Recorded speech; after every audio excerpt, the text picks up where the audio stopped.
ഈ ബജറ്റിൽ പോലും അതിന് വ്യക്തമായ ഒരു ധാരണ ഉണ്ടായിട്ടുണ്ട്. കൂടുതൽ പറയേണ്ട ആവശ്യമില്ല. ഏതായാലും ദീർഘിപ്പിക്കുന്നില്ല. അതിന് ആശംസകൾ അർപ്പിച്ച് സംസാരിക്കുന്ന സതീശൻ OM സതീശൻ, VK ഭാസ്കരൻ. കഴിഞ്ഞ ദിവസം ഏറെ പ്രതീക്ഷയോടുകൂടി തന്നെയാണ് കേരളത്തിലെ ജീവനക്കാരും അതുപോലെ തന്നെ പെൻഷൻകാരും ഒക്കെ തന്നെ ബഡ്ജറ്റിനെ കണ്ടു കാണുന്നത്.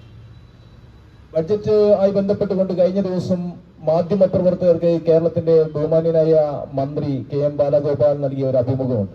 ആ അഭിമുഖത്തിൽ പത്രക്കാരൻ ചോദിക്കുക, കേരളത്തിലെ ജീവനക്കാരനെ സംബന്ധിച്ചിടത്തോളം അല്ലെങ്കിൽ പെൻഷൻകാരെ സംബന്ധിച്ചിടത്തോളം അവർക്ക് യാതൊരു ആനുകൂല്യങ്ങളും കൊടുത്തിട്ടില്ലല്ലോ സംസ്ഥാനത്തെ സർക്കാർ എന്ന്. അപ്പം ബാലഗോപാൽ അതിന് നൽകുന്ന ഒരു മറുപടിയുണ്ട്.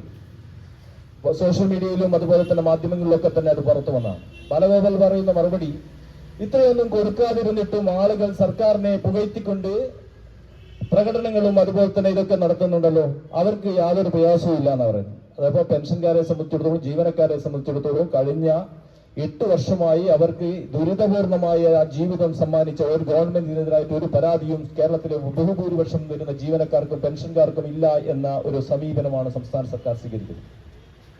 ഇങ്ങനെ ഒരു സമീപനം ഈ സർക്കാർ സ്വീകരിക്കാനുള്ള കാരണം എന്താണെന്ന് നമ്മൾ അന്വേഷിക്കേണ്ടതുണ്ട്.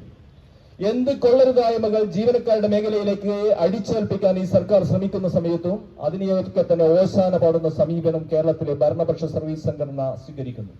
അതെങ്ങനെ അല്ലെങ്കിൽ NGO അതുപോലെ തന്നെ KSSPU പോലെയുള്ള സംഘടനകൾ സ്വീകരിക്കുന്നു, ഇടതുപക്ഷ സംഘടനകൾ സ്വീകരിക്കുന്നു.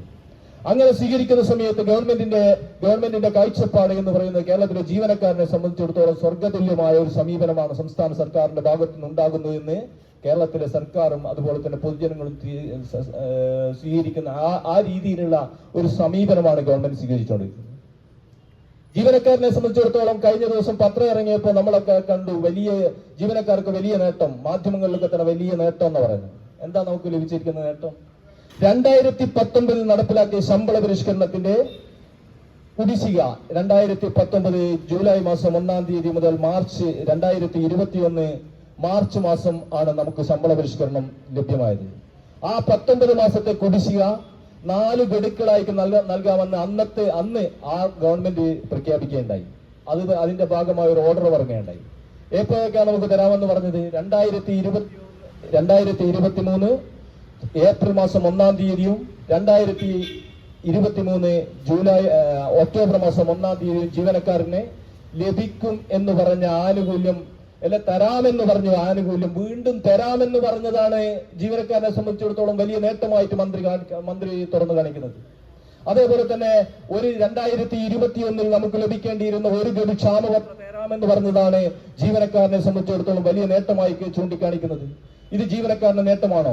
3-4 വർഷം മുമ്പ് നമുക്ക് ലഭിക്കേണ്ടിയിരുന്ന ആനുകൂല്യം നമുക്ക് തരാം എന്ന് വീണ്ടും പറഞ്ഞതോ, പണ്ട് തരാമെന്ന് പറഞ്ഞ ആനുകൂല്യം വീണ്ടും തരാമെന്ന് പറഞ്ഞതാണോ ജീവനക്കാരന് അല്ലെങ്കിൽ പെൻഷൻകാരന് കിട്ടാൻ പോകുന്ന വലിയ നേട്ടമായിട്ട് ഇവിടെയുള്ള മാധ്യമങ്ങളും അതുപോലെ തന്നെ മന്ത്രിസഭയോട് ഒട്ടി നിൽക്കുന്ന ആളുകളും അല്ലെങ്കിൽ ഭരണകൂടത്തോട് ഒട്ടി നിൽക്കുന്ന ആളുകളും സ്വീകരിക്കുന്ന സമീപനം എന്ന് മാത്രമാണ് ഞങ്ങൾക്ക് ചോദിക്കാനുള്ളത്. ഈ സംസ്ഥാനത്തിന്റെ പുരോഗതിക്ക് വേണ്ടി അല്ലെങ്കിൽ ഈ സംസ്ഥാനത്തെ ഈ രീതിയിലേക്ക് ഉയർത്തിക്കൊണ്ടുവരുന്ന അധ്യാപക മേഖലയിൽ അല്ലെങ്കിൽ ആശുപത്രി മേഖലകളിൽ അല്ലെങ്കിൽ മറ്റു മേഖലകളിലൊക്കെ തന്നെ അവരുടെ ജീവിത സായന്തനത്തിൽ ലഭിക്കേണ്ടുന്ന ഒരു ആനുകൂല്യമാണ് പെൻഷനും അതും ആനുകൂല്യങ്ങളൊക്കെ തന്നെ. ഇതൊക്കെ തന്നെ ഈ കുറവ് ചെയ്യുമ്പോൾ അവർക്ക് മരുന്ന് വാങ്ങാൻ പോലും കഴിയാത്ത സാഹചര്യം പോലും അതിന്റെ ആനുകൂല്യങ്ങൾ ജീവനക്കാരന് ലഭ്യമാക്കാൻ ഈ ഗവൺമെന്റ് തയ്യാറാകുന്നില്ല. ഇൻഷുറൻസ് കമ്പനികൾക്ക് വേണ്ടിയും സ്വകാര്യ